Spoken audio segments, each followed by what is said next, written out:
Welcome to Sega Studios, folks. My name is Konstantin Hanzopoulos. I'm the studio director, and I'm here to give you a tour of this absolutely awesome place. Our team is working on the game for the 360 and the PS3, the next generation consoles. The overall philosophy of this game is to live the fantasy of Iron Man, right? I mean, that's kind of where we start. We put you in the shoes of Iron Man and let you save the world. One of the things we did when we finished Iron Man 1 was we took a look at the original game and what we liked about it, what we didn't like about it. Things we wanted to do to improve flying was make the controls even simpler. The flight is phenomenally better than the first game. It's just a lot more contextual. You really don't even need a tutorial. If you've played a number of console games out there, the control scheme for Iron Man 2 will be immediately familiar to you. So when you get into the game now, you just get in and go. Destructibility.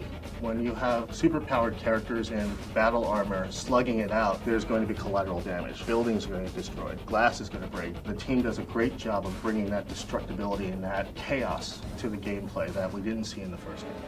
We wanted to get the action up close and in the player's face. We've changed the mechanics for melee. And if another enemy comes behind me, I can leap off of that enemy and slam this guy in the head and then jump back to the guy I was fighting. You really feel empowered when you're hovering in the air and you're bashing guys left and right with your fists and your feet. It's almost ninja-like. In this game, you can actually load in different fighting styles into the armor. We have a better AI unit, which is artificial intelligence. So now the enemies react and think instead of just coming at you like a bunch of idiots. That brings a new layer of strategy to combat that the first game just didn't offer us.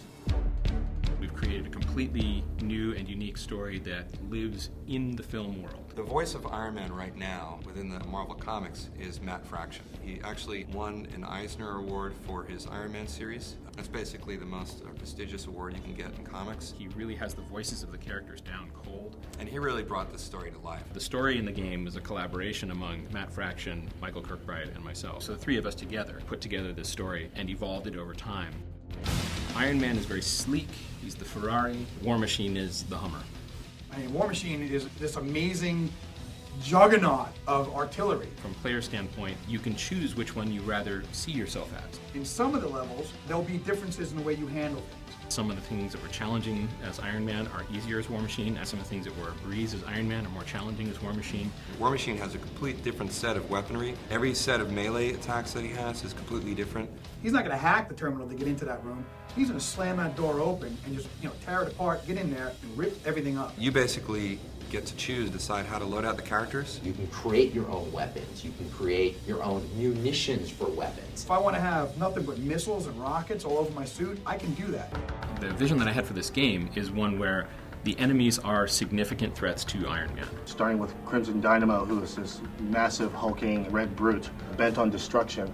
And then it all culminates in Ultimo. That's a 600-foot guy. I mean, the scale is amazing. You're about this big, and he's about that big. You want to feel heroic, so we made sure that the threats are real, even to Iron Man. We're just saying, hey, pick up the joystick, get in it, and feel like a hero. That's what the game's going to offer to you. Great story with great classic enemies, but shown in a new context. It's going to make them fresh and interesting all over again. I could sit here for about an hour and a half and tell you all of it, but the best way to see it is to play it.